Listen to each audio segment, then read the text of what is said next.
大家好，我係 Celine。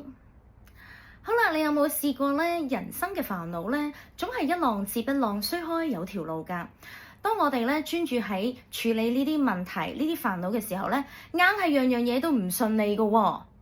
其實人生就好似鱷魚潭咁，我哋要做嘅其實係穿過呢個鱷魚潭，去到我哋想去嘅目的地，同埋獲得呢個想要嘅結果，而並唔係去打低每一隻嘅鱷魚啊！我哋試下轉一轉念，將我哋嘅心思、時間、精神都放喺如何去到呢個目的地嘅時候，你人生會有翻天覆地嘅改變。你會發現人生多咗好多嘅機會啦，好多嘅運氣啦，好多嘅身邊愛你嘅人啦，甚至乎好多好多嘅資源去協助你解決好多好多嘅問題，並且讓你更加加快你去達成你目標嘅步伐喎。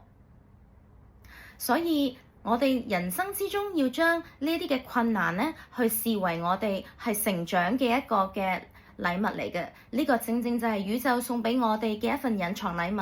當我哋遇到困難，我哋能夠穿越佢嘅時候，其實我亦都可以成就自己，成為一個更加強大嘅自己。